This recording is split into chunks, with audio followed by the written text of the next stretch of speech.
BAM! Alright, what is up guys, and welcome back to the channel. You're watching Nwadei MMA, where I give you my thoughts, but more importantly ask for you guys' thoughts, because you guys are the MMA community. And today the MMA community has given us a lot to talk about. And you know, I love to just let these things build up so I can just rant about all of them. You know, give it a couple days, let a couple of things happen, let a couple of these natural stories build in order to bundle them up and display them for you guys. Now, this is the way I'm seeing how all of this is going. UFC 308 just passed, and if you guys want to see my full card recap on that, go ahead and check out my podcast, The Will versus The Way, where we hilariously broke down the entire card. But that card was truly astonishing for a multitude of reasons, and I'm gonna get into that in a second. Also, we have breaking news that Belal Muhammad just pulled out of his title fight against Shavkat Rakhmonov at UFC 310, and that the UFC just offered Alex Pereira a fight for that same day against Magomed Ankalaev to replace it. What's going on? Well, we're gonna figure that out, but before we get into it, guys, thank you for stopping by my video today. Don't forget to give this video a thumbs up and subscribe to see my UFC fight reactions, MMA breakdowns, and videos where I just discuss what's going on in the UFC and MMA like this. But with that being said, let's get into it. Alright guys, so starting this video off with UFC 308, just a short little recap. Man, I told you, as much as we hate to see it, we did think that Ilia Topuria was going to beat Max Holloway. And I also got to give it up to Max Holloway because he did exactly what he needed to. It's just, if you go back and watch my breakdown video, I talked about what he needed to do, those straight line kicks that he was using, the footwork he was using at the beginning of the fight before the takedown attempts. But as we thought on this channel, as soon as Ilia was going to start implementing that grappling, it was going to change Max Holloway's game plan. It was going to change the way he can fight such a forward pressure boxing heavy style. The takedowns really disrupted that. He stopped wanting his back to touch the cage, so he started standing in the pocket more often with Ilia, and well, we saw what happened. What happens with anyone that stands in a pocket with Ilia Topuria. Ilia Topuria is the guy who only wants to stand in the pocket, and yeah, that it just ended up how we thought it would. Now, things aren't over. I mean, Dustin Poirier says he still wants to fight Max Holloway. Max Holloway, weirdly enough, is still the BMF champion. Or does that belong to Ilia now? Anyways, Max is still Max, right? I think he does move up to 155. I think there's a lot more fights, exciting fights for him there, especially because he's still in the prime of his career. But man, where this puts Ilia pound for pound, to be honest, I think he is right there, number 2 pound for pound right now. After beating Alexander Volkanovski and Max Holloway, and it's not just that he beat them, but it's the way that he did it. I mean, he finished both of them. He said he would finish both of them. If you look at him taking Bryce Mitchell's Bryce Mitchell was a killer. He was taking out everyone. He knocked down Edson Barboza. His striking was improving, his grappling was there, and then he did what he did to Josh Emmett. I mean, let's just give it up for Josh Emmett, because if Max Holloway's chin can't take it but his can, hey, that's just something to say, especially with him cutting all that weight that he does. But Ilia Topuria is the king of the division. He is top 2 pound for pound in our book. We've been calling it for a while. He is also one of the biggest superstars in the UFC today. I mean, he was at what, 2 million before this Instagram followers, and now he's at 5 million. So his star is just skyrocketing, and that has to do with his skill, but also has to do with the way he carries himself and the way he speaks. Khamzat Chimaev also just destroyed Robert Whittaker. Did not expect it to go like that, but if you're gonna lose to Khamzat Chimaev, that's probably the way it's gonna happen, right? Whittaker had his teeth broken, which is just like, what? I mean, he had his jaw like snapped. It's crazy to me, but that's why you don't let people take you back, because it doesn't have to really be a clean choke. We saw it with Conor McGregor and Khabib. We've seen it time and time again with these face cranks, and this wasn't even more or less a neck crank, it was more so face crank. And the difference between those two, just for a little bit of insight, is what a lot of high level grapplers will do is, instead of just putting it on your chin, they put it on your teeth. And a lot of times that gets a quicker tap than even a neck crank. So just a little bit of insight for you guys. But moving forward, I would say that Khamzat Chimaev is next for that Dricus fight over Sean Strickland. I know a lot of you guys wanted Sean Strickland to get that title shot because it was so close the first time. And well, if Robert Whittaker wasn't going to get it, it was going to be him. And a lot of you guys want to see him in that title picture again. You know, the hot cup of coffee. But we have to keep in mind, Sean Strickland doesn't finish people. He does go to decisions. I mean, he finished Abus Magomedov, but that was like the only person he finished in a long time, right? Khamzat Chimaev murders people. He just straight up murders people. He's the most exciting grappler we've ever seen in the UFC octagon, and I'll be waiting in the comments to see if anyone can come up with something different. But the fact that he just did that to Robert Whittaker, broke his face, had made him tap in the first round, and then has a win over Usman, which again we don't think was a win on this channel, as a tie, but did what he did with Kamaru Usman with a torn ligament in his hand after that first round.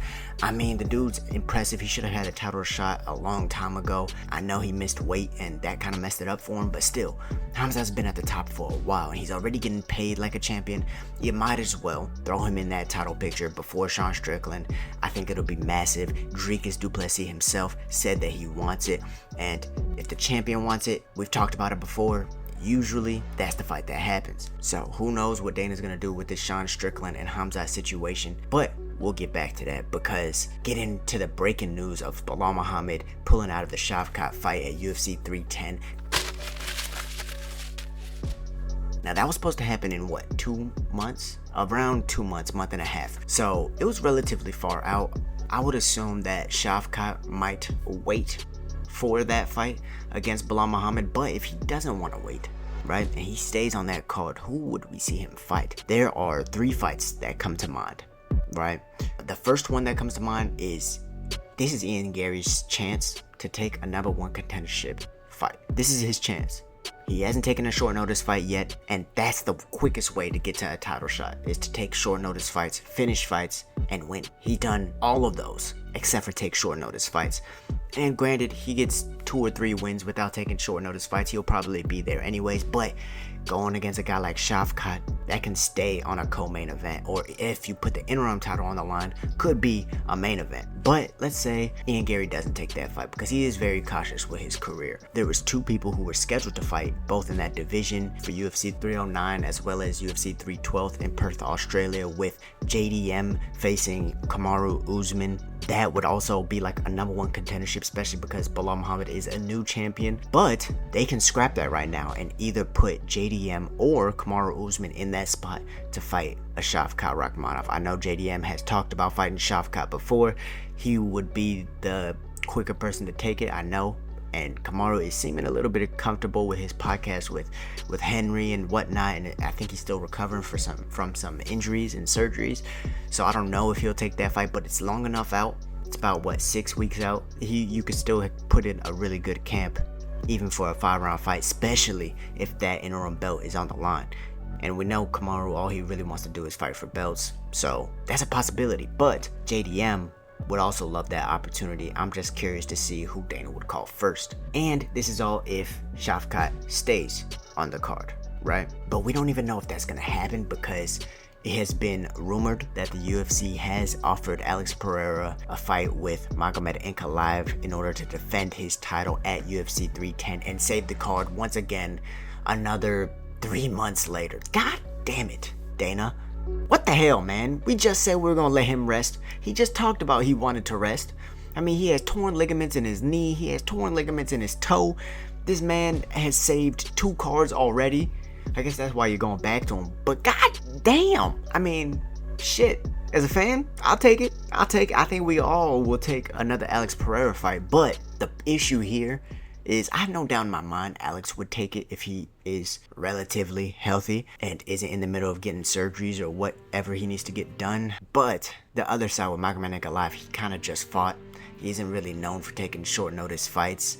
This would be a 6-week camp, but he is already in shape, so he wouldn't have any excuse to not take this fight, especially because this may be one of the only times he can get a fight in before the month of like March and April and when Ramadan starts, because you know, we know the only person who fights during Ramadan is Belal Muhammad. So we could see Alex Pereira fight Magomed Ankalaev, even given the fact that Magomed kind of had a boring fight against Rakic. Part of that wasn't necessarily his fault. Rakic was being very defensive, didn't go for it as much as I thought he would. But hey, he got the win. He's been on a massive streak. I mean, he deserves the title shot, right? I think there's just one case to where we can get something more exciting. I think this is the best case scenario for for the UFC in order to make everyone happy, maybe outside of Magomed.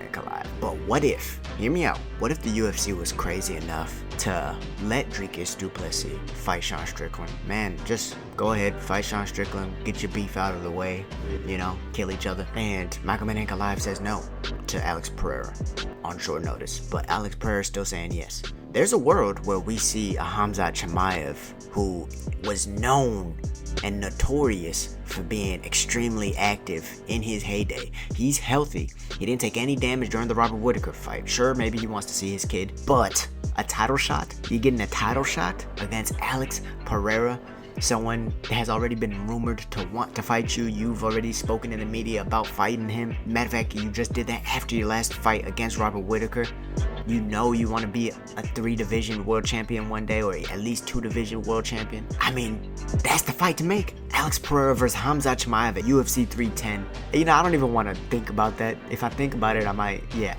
We might see something on camera we're not supposed to see. But I think that this is a real possibility, and the UFC cannot fumble this bag. I think this is the fight that needs to happen. Make it happen, UFC. We want to see this. I want to see Khamzat shoot within the first 10 seconds, and I want to see how Alex Pereira holds up. Because that is a fight. And he can always, if he wins this belt, he can always maybe rematch Alex Pereira. They might do that. Or go back down, fight the winner of Sean Strickland and Dricus. Call it a day. Call it a day. After that, every fight's a money fight. Every fight is a money fight. Now, let's go ahead and finish off this video with a question to you guys. I want every single one of you guys to answer as honestly as you can. If we were to see in the next 2 to 3 years the first 3-division world champion between Ilia Topuria and Khamzat Chimaev, who do you think it would be? Ilia Topuria has already fought at 155. Khamzat Chimaev has already fought at 70 and 85. Ilia Topuria is at the spot where he almost can go up in weight and fight a guy like Islam Makhachev, who would be in his way, or Arman Tsarukyan if Arman wins. I mean, this is a massive opportunity for both of these guys who already have it in their minds to be able to get this done. But who would get it first? Khamzat Chimaev would have to go through an Alex Pereira, Dricus du Plessis, or Sean Strickland, and potentially a Belal Muhammad or Shavkat, whoever wins out of those two. Oh god, Shavkat versus Chimaev? I want to see that. But on the other hand, Ilia would have to go through Volk again, potentially Diego Lopez, especially if Volk and Diego fight for that interim belt, which I think is actually going to happen in Perth, Australia, considering that Ilia's waiting for that UFC Spain. And then Islam Makhachev, and then a guy like Belal Muhammad or Shavkat. And goddamn it, I'd want to see a Shavkat Ilia fight too. But let me know in the comments down below who you think would be the first triple champion. And honestly, do we want to see that Ilia fight with Volk? Or do we want to see an Ilia fight with Diego Lopez? Y'all let me know that down in the comments. Volk, yes, deserving. Diego, deserving. I'm trying to see some gladiator shit, you feel me? Thank you guys for watching. Don't forget to like, comment your thoughts down below, and subscribe. And welcome to the Nwadei MMA family.